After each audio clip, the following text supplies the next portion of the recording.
Good afternoon. Welcome to the news on Planet Radio 101.1 FM. With you, I am Bright James. First in the news this afternoon, the Socio-Economic Rights and Accountability Project and other education rights groups such as the Reform Education Nigeria and Education Rights Campaign have knocked the administration of President Muhammadu Buhari over the prolonged shutdown of academic activities in the nation's tertiary institutions. Reports say that the ASUU strike, declared by the Academic Staff Union of Universities, entered its 140th day today, while the strike declared by the Joint Action Committee of the Senior Staff Association of Nigerian Universities, the Non-Academic Staff Union of Education and other allied institutions, which began on March 25, 2022, also entered the 68th day today.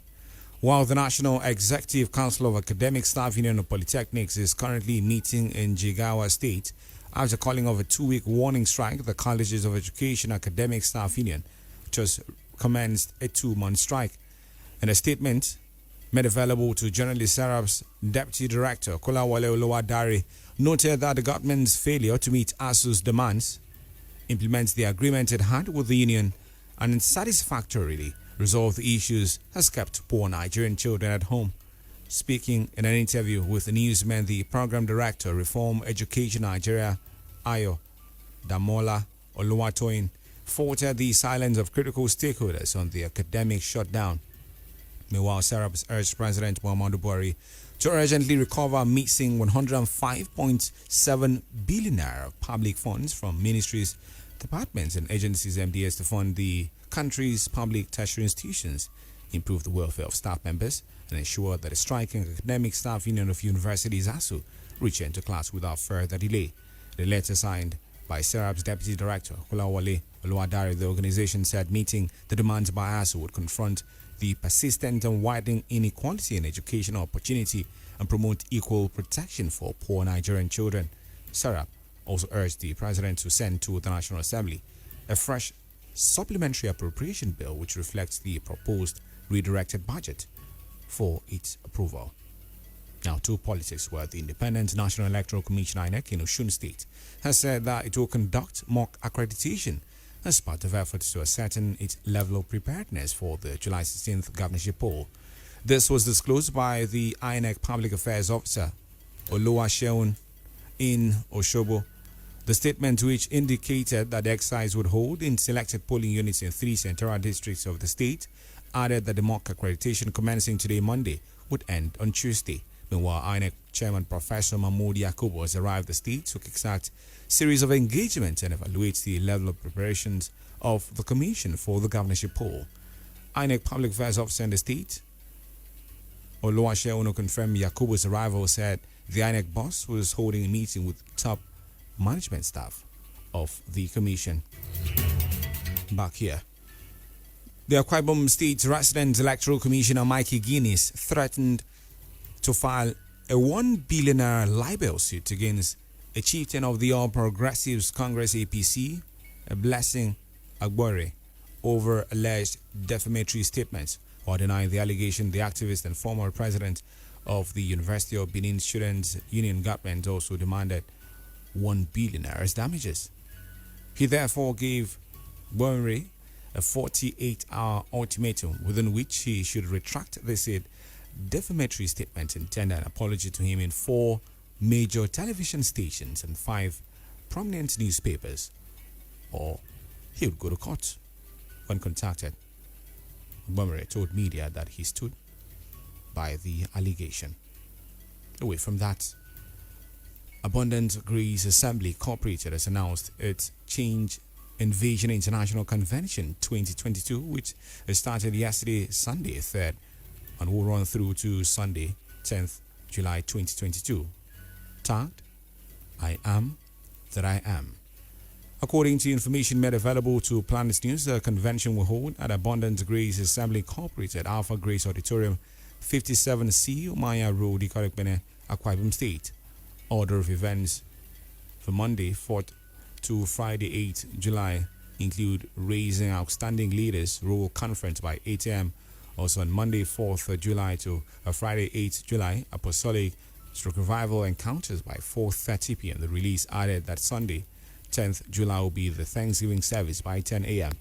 According to the church, ministers at the convention include Bishop Oscar and Lady Reverend Favor Nobles, ASUU, Reverend Professor Mosi Maduba, Reverend Theodore Effiong, Reverend Sarah Abam, Bishop Murphy Omini, Reverend Dr. Onyebon Udo, Minister Victor Edumo, among others. Also ministering in music will be Evangelist Andy Oscar, Minister Honor Oscar, Minister U.T. Daniel, Sweet Savo Choir, Praise Time Ministers, and Salvation Army Staff Band. The release noted that there will be free buses available at designated points to convey intending worshippers, while inviting all to come and experience God's grace that will make a difference in their lives. In a separate development, with the rates of cultism taking varying tolls within the Nigerian society, parents and government have been tasked not to soft pedal in their potent roles of molding upright youths who must clearly understand the pitfalls of involving in vices of huge societal consequences. Speaking with Planet News, the parents shared the blame in some areas, though respondents believed most of the problems of youth succumbing to cult activities usually stem from negative influences from peer groups. The role of parents and governments were further underscored with a call on governments to awaken to the deepening realities on ground by ensuring that vulnerable youths are protected and aware of the inherent societal issues that are capable of marring their future goals in life. Thanks for staying with us. Now, on the foreign scene, Chile's new draft constitution will be officially submitted to President Gabriel Boric today before eventually being put to a referendum. The deeply polarized country after being worked on for a year. Reports say the new text, which will replace the constitution written during the Augusto Pinochet dictatorship between 1973 and 1990, aims to establish new societal and social rights. It was drawn up by a constituent assembly of 154 citizens, most of whom were independent of political affiliation, that will be dissolved a year to the day after it began work on July 4th, 2021. The document will then be put to a referendum on September 4th, with voting obligatory for 15 million Chileans who will decide whether to accept or reject the new constitution. Recall that rewriting the dictatorship-era constitution was a major demand of protesters who flooded onto the streets in 2019 and kept up weekly demonstrations for months before the coronavirus pandemic curtailed them. Now to sport, where the Confederation of African Football CAF President Patrice Motsepe has announced the postponement of the 2023 African Cup of Nations finals in Ivory Coast to 2024. Motsepe confirmed the postponement in a press conference in Rabat, Morocco's capital. According to him, it will now be played between January and February 2024. Recall that the tournament was to be hosted in July 2023, which is the height of the rainy season in Ivory Coast, the host country. It is the second consecutive time that the AFCON is being postponed after the last edition of the tournament in Cameroon, where Senegal emerged winners after defeating Egypt in penalties, and the final was equally postponed. The 34th edition of the biggest African football showpiece, which had been initially scheduled for June 23rd to July 23rd, 2023 in Ivory Coast, has also suffered the same fate, as the CAF president said it would not go according to plan due to weather conditions in the West African country. However, Motsepe lauded Ivory Coast for the preparations they have already put in place to stage the tournament. Now to the entertainment scene, where American rapper Sean Michael Leonard Anderson, popularly known as Big Sean, American singer Jenny Aiko, are set to become parents. The Grammy Award-winning couple is expecting their first child together. The baby would be Big Sean's first and Aiko's second child. Aiko is mom to 13-year-old daughter Namiko Love Browner from a previous relationship. It's been the news on Planet Radio 101.1 FM. Uyo. But before we go, a recap of the major stories. In the news, we told you the Socio-Economic Rights Accountability Projects and other education rights groups such as the Reform Education Nigeria and Education Rights Campaign have knocked the administration of President Muhammadu Buhari over the prolonged shutdown of academic activities in the nation's tertiary institutions. Also in the news, also reports that the Independent National Electoral Commission in Osun State has said that it will conduct a mock accreditation as part of efforts to ascertain its level of preparedness for the July 16th governorship poll. The Akwa Ibom State resident Electoral Commissioner Mike Igini threatened to file a 1 billion naira libel suit against a chieftain of the All Progressives Congress APC, Blessing Ogbere, over alleged defamatory statements.